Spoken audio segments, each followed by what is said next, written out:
Bueno, muchas gracias por la invitación. Bueno, el auditorio es más o menos el mismo que de las clases. Y eso es un síntoma de la universidad en la cual estamos insertos. Creo que es un síntoma que debería llamarnos a pensar qué es lo que pasa con la universidad, ¿cierto? Ustedes están en su semana lechona, a lo mejor hay muchos temas que ustedes quisieran discutir, o a lo mejor no los quieren discutir, a lo mejor la mayor parte de los estudiantes no les interesa los temas que hoy por hoy son bastante importantes, no solo en esta universidad, sino en todo el sistema universitario chileno. Pero claro, bueno, ustedes tienen la inquietud y me dirijo a ustedes porque han hecho el esfuerzo de estar presentes acá. Quisiera contarles un poco acerca de la historia de la informática y la computación aquí en la Universidad de Santa María. Mi objetivo es en realidad generar una discusión, más adelante una discusión sobre temas que yo creo que los estudiantes de siempre, o sea, no solo los estudiantes de ahora, tienen la obligación, es una obligación ética, creo yo, de pensar por sí mismos y con las herramientas que son propias de la universidad. Las herramientas de la universidad son evidentemente el razonamiento y la pluma. Hay varios dichos por ahí que dicen que la pluma al final es más fuerte que la espada, ¿cierto? Y eso no quiere decir que los aborígenes sudamericanos con plumas, ¿cierto?, se han defendido muy bien de la espada española. No. La pluma para escribir ideas, para expresar ideas y discusiones. Una charla como esta debe tener, me parece a mí, siempre un objetivo. Y el objetivo es, que yo me he propuesto, provocar esa discusión. ¿Qué temas quiero tratar? Ustedes ven, voy a hacer más o menos lo mismo lo que se hace tradicionalmente usando los templates de PowerPoint, en que uno cuenta al principio qué cosas va a decir, transcurre más o menos un cuarto de la exposición en eso, y luego expresa lo que quiere decir. Pero no voy a usar PowerPoint. Primero porque no alcancé a hacerlo en PowerPoint, pero porque a mí me parece que hay un método de entenderse los seres humanos que no ha cambiado desde hace mucho tiempo, ¿cierto? Desde los griegos, y quienes me han escuchado en clases me habrán escuchado decir lo mismo, ¿cierto? Que el método socrático del paseo, ¿cierto?, y de la conversación es perfectamente bueno y apropiado para la discusión universitaria, para el aprendizaje universitario. Yo no soy muy amigo de unas nuevas tecnologías de naturaleza pedagógica en general, que se introducen muchos elementos de tecnologías de la información, pero no estoy muy seguro de cuáles sean los resultados. Por eso prefiero siempre este método de la conversación y la discusión. Y claro, frente a esa posición yo creo que cada una de las personas que están aquí tiene su propio pensamiento. Entonces yo quisiera referirme un poco a cómo se gestó la presencia de la computación aquí en la Universidad de Santa María, qué problemas han ocurrido en ese intertanto. Quisiera mostrar un poco los problemas que actualmente existen, que creo que son muchos, y me llama la atención que los estudiantes no se estén manifestando al respecto. Por ejemplo, con respecto a la propia malla curricular, ¿cierto?, cómo se estructura la carrera que ustedes están siguiendo. Quisiera hablar un poco acerca de cómo percibo yo, por dónde podrían ir los derroteros de la computación y la informática en el próximo futuro. Y quisiera detenerme también un poco en una discusión candente actual relativa a la universidad. La universidad pública, la universidad privada, en fin, ¿qué se marca, se inserta en el problema de la educación en Chile? Bueno, empecemos por el primer tema. El primer tema que es historia de esta institución, de la computación. La computación aquí en la Santa María nace alrededor del año 1964, hay una fecha precisa, que es el momento en que la universidad, con una estructura totalmente diferente a la que conocemos ahora, adquiere un computador, se llamaba IBM 1620, para realizar procesamiento digital de la información. Antes de esa fecha había otros computadores, desde luego, había computadores analógicos, ¿cierto?, que se usaban muchísimo aquí en la universidad, pero también en la exploración petrolera, en fin, en las aplicaciones de diversas ramas de la ingeniería se utilizaba, que en el fondo era, ustedes saben, muchos de los problemas de la ingeniería se modelan mediante ecuaciones diferenciales, ordinarias generalmente, pero son también ecuaciones diferenciales parciales. Y resulta que hay dispositivos eléctricos que siguen muy bien las reglas de estas reglas matemáticas. O sea, es posible construir una ecuación diferencial en derivadas ordinarias utilizando ciertos elementos de circuito. Por ejemplo, un condensador representa una integración, un solenoide, una inductancia, representa una derivada, en fin, y con eso, combinándolo, uno puede resolver una ecuación diferencial que represente, bueno, casi cualquier cosa. Puede ser un fenómeno de mecánica de fluidos, un fenómeno de resistencia de materiales, en fin. Eso existía antes, pero era un tipo de computación analógica. Y había entre medio por ahí una computación híbrida en que uno podía sacar algunos datos en forma numérica, no solamente midiendo voltajes en una red construida ad hoc, sino resultados numéricos. Bueno, era simplemente un voltímetro que expresaba la respuesta en términos de un número. Bueno, se compra este computador, el rector era don Carlos Ceruti de Argazábal, ex alumno de esta universidad, un prestigioso ingeniero, pero en muchos aspectos muy dictatorial, pero era un gran ingeniero y un gran gerente.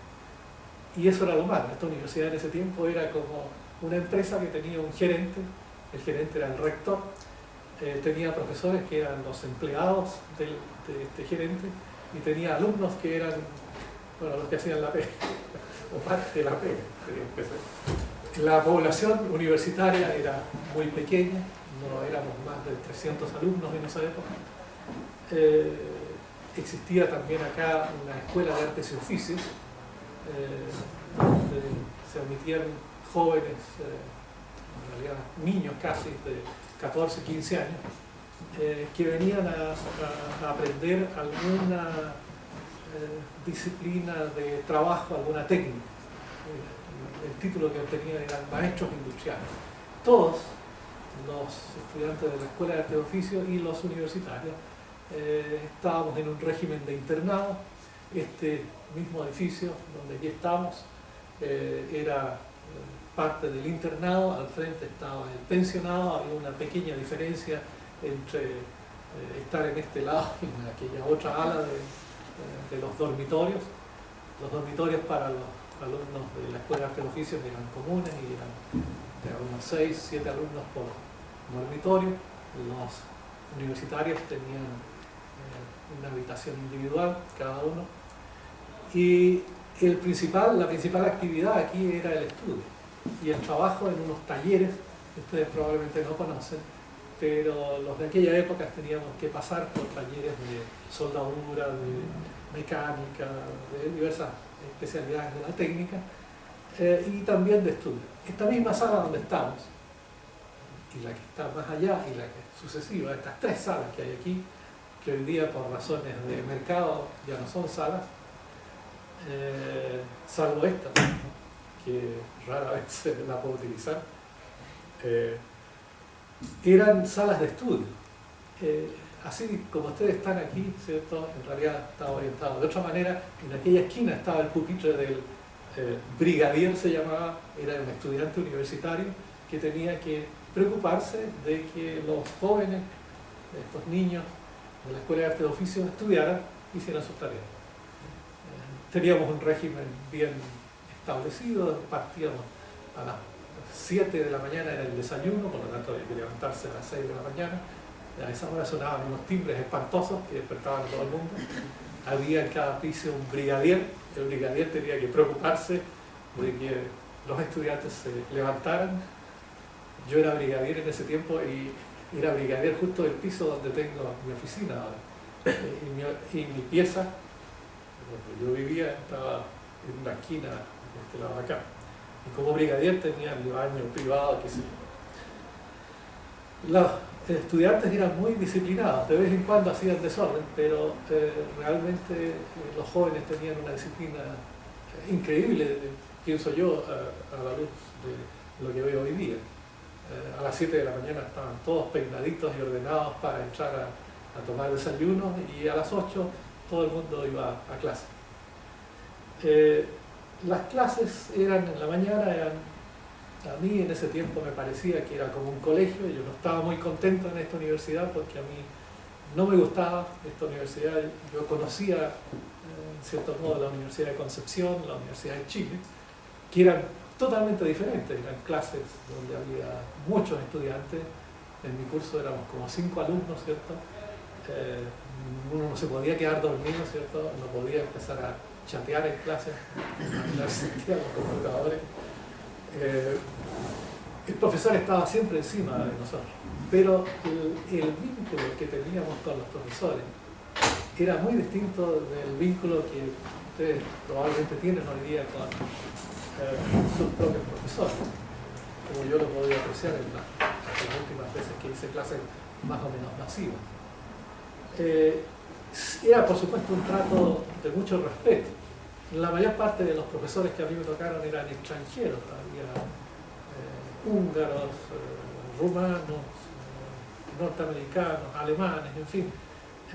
No todos hablaban correctamente castellano, pero se esmeraban en hacerlo. Incluso tuvimos un profesor de mecánica de fluidos. En ese tiempo estudiábamos muchas disciplinas que ahora no se estudian, al menos en las especialidades de electrónica o de informática, que no existía en ese tiempo, en que nos dijo, bueno, yo no sé castellano, elijan ustedes, yo les puedo hacer mis clases en húngaro o en inglés. Entonces, bueno, todo el mundo dijo, háganla en inglés nomás, señor, porque húngaro es muy difícil. En ese ambiente había mucho respeto y sobre todo la preocupación estaba en la disciplina misma. Y eso es algo que yo he dejado de advertir, ya no lo veo, en las generaciones recientes. Tengo la impresión que en las generaciones recientes la preocupación no está tanto en la disciplina, sino en, bueno, vengo a su clase, señor profesor, parece que piensa el alumno, porque hay una malla curricular que exige que yo apruebe su asignatura. Y bueno, educadamente lo escucharé mientras usted perora, no habla perora sobre la materia, y trataré de responder, si estoy de buen humor, responder las tareas que usted me da, que no siempre las hacen, ¿cierto? Nosotros en aquel tiempo hacíamos todas las tareas.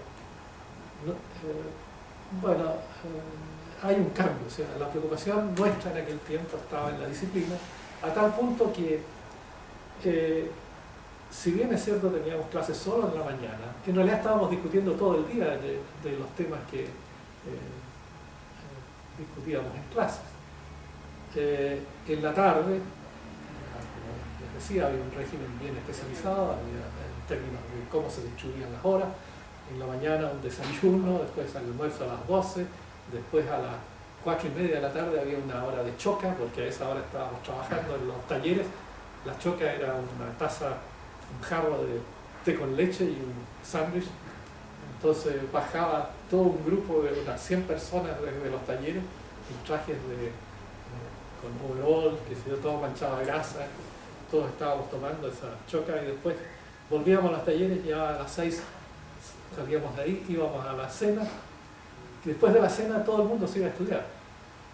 ¿Qué ventaja tenía ese entorno? Que todo el mundo estaba estudiando. Si yo tenía una duda, le podía preguntar a mi vecino, y mi vecino me aclaraba la idea porque a lo mejor mi vecino estaba en un curso superior. Ese tipo de interacción hoy día no lo veo. Y yo creo que la universidad se ha empobrecido en ese sentido. Claro, es mucho más masiva ahora. Pero sobre todo, lo que a mí me preocupa es que la preocupación no está centrada en la disciplina. A nosotros nos interesaba la mecánica de fluido per se, nos interesaban los campos electromagnéticos per se, nos interesaba la economía per se, y lo discutíamos. A otros les interesaba muchísimo las implicaciones políticas de la economía, y se iban a estudiar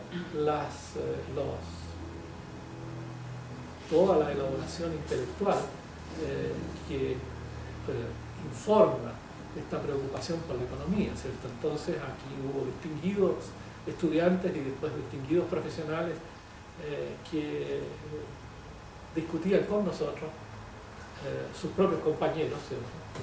Temas de marxismo, por ejemplo, o temas de otros compañeros tenían más preocupaciones de naturaleza teológica y discutíamos en ese tiempo temas del social cristianismo. Había contacto con una universidad, la Universidad Católica de acá, que tenía un departamento de filosofía bastante bueno, y venían profesores de esa universidad a hacer charlas acá que normalmente estaban llenas de estudiantes, sin que fueran obligatorios. Yo recuerdo con mucho agrado unas charlas, por ejemplo, que organizaron dos ex compañeros, dos compañeros de esa época, alumno de apellido Traverso y otro alumno de apellido Clauser, que disertaron largamente sobre temas de marxismo, y un tema bien específico del marxismo. Hubo una discusión dentro del, cuando se estaba desarrollando la teoría marxista, intervino, o sea, había en ese tiempo un filósofo que se llamaba Düring, y Engels, que es amigo de Marx, escribió un libro sobre esta teoría que postulaba Düring, y ese libro se llamó Anti-Düring, y eso suscitó una gran polémica desde el punto de vista intelectual. ¿Por qué es interesante para nosotros? Porque en ese tiempo había aquí tres estudiantes muy distinguidos que tenían ese mismo apellido, Düring, que eran tres hermanos. Uno era electricista, otro era químico y otro era mecánico. El mayor de ellos, Oscar Düring, era brillante, una persona excepcional, y lamentablemente falleció hace unos pocos años.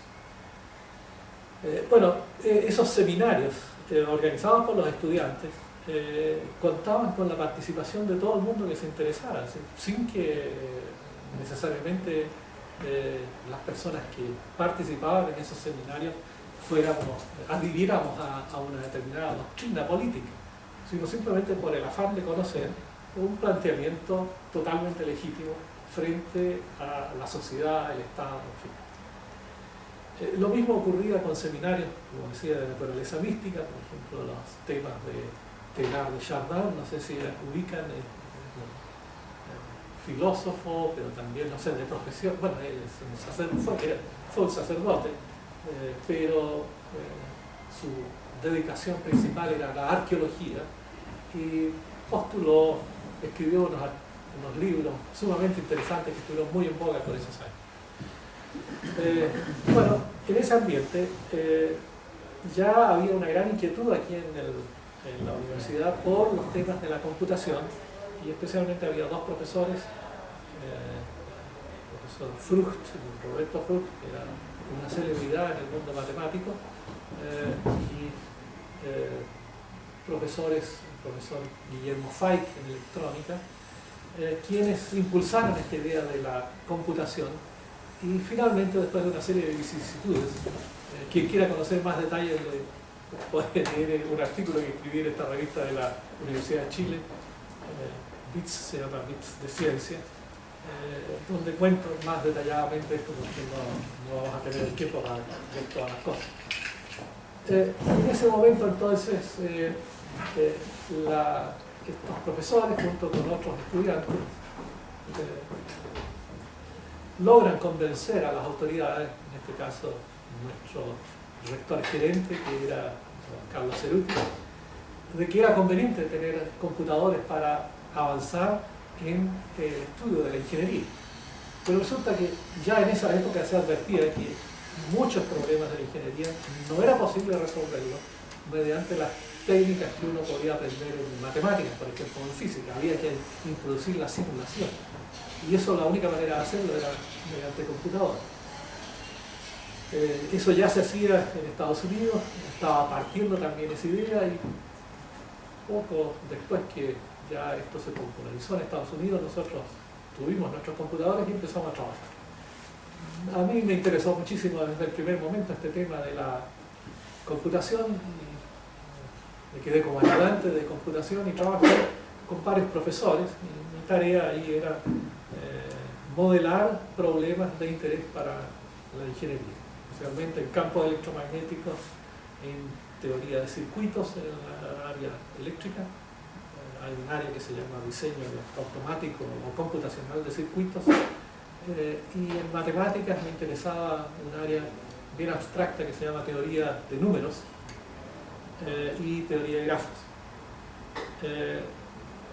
En esos temas yo me divertía mucho, aprendí mucho, seguí muchos cursos, y casi sin darme cuenta me gradué como ingeniero, me titulé como ingeniero y cumplí con los requisitos para empezar mi disertación doctoral en ingeniería eléctrica, electrónica.